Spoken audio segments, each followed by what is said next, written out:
বন্ধুরা, আমার ছাদ বাগানের একটি সাধারণ বাগান বিলাস। এই সাধারণ গাছটি কিভাবে অসাধারণ হয়ে উঠল সেটাই আপনাদের দেখাবো। গাছের অগ্রভাগ আপনারা দেখছেন।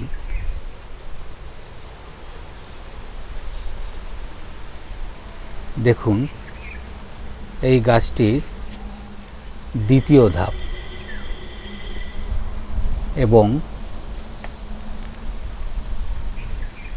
এটি তৃতীয় ধাপ।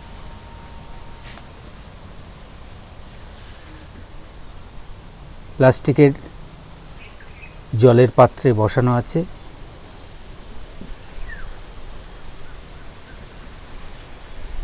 দুটো ধাপ যদি আমি কল্পনা করি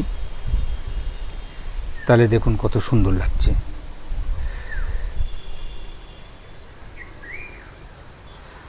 আর তিনটি একসাথে কেমন লাগছে দেখুন।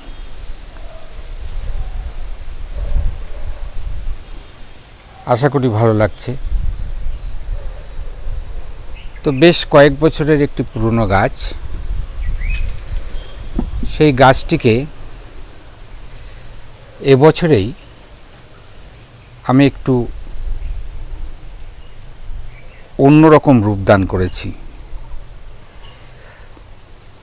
তিনটি অংশে বিভক্ত করে, কিছু ডাল ছেঁটে, কিছু ডাল বেঁকিয়ে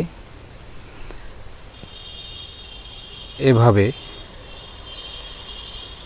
তৈরি করা হয়েছে। তো সাধারণ গাছ যদি আমরা একটু বুদ্ধি দিয়ে, আমাদের রুচি দিয়ে, ধৈর্য দিয়ে যদি অন্যরকম করে তুলতে চাই তাহলে আমরা করতে পারি।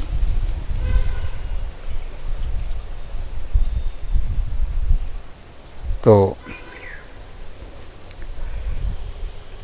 বাগানবিলাস খুবই কষ্ট সহিষ্ণু গাছ।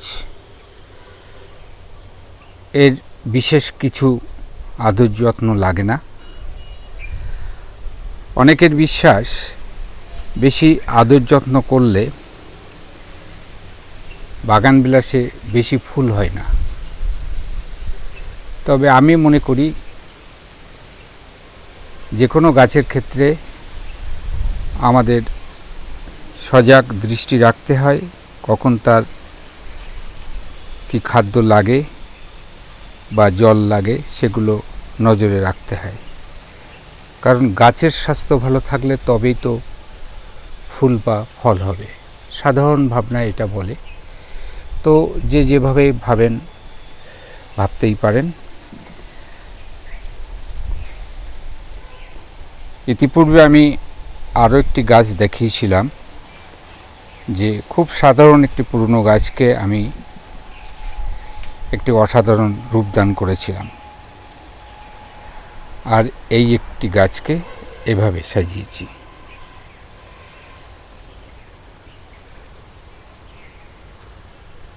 তো আপনাদের কেমন লাগছে বলবেন। ভালো লাগলে লাইক কমেন্ট করবেন। সাবস্ক্রাইব করা না থাকলে সাবস্ক্রাইব করবেন। প্রসঙ্গত বলি, এর খাদ্য হিসাবে আপনারা গোবর সার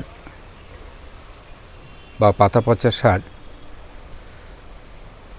অল্প মাত্রায় আড়ে গুঁড়ো শিংকুচি,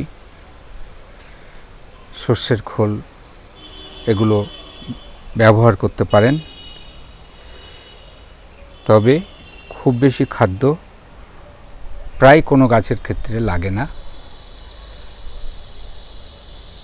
খুব সামান্য খাদ্যেই গাছ ভালো থাকে, কারণ গাছের খাদ্য তৈরি করার তার নিজস্ব শক্তি আছে।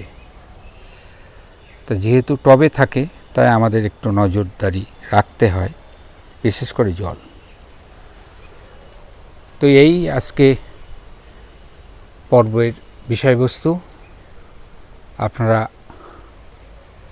সবাই সুস্থ থাকবেন, আপনাদের সবাইকে গার্ডেনিং কালচারের আগামী ভিডিওগুলো দেখার আমন্ত্রণ জানিয়ে এখানেই শেষ করলাম।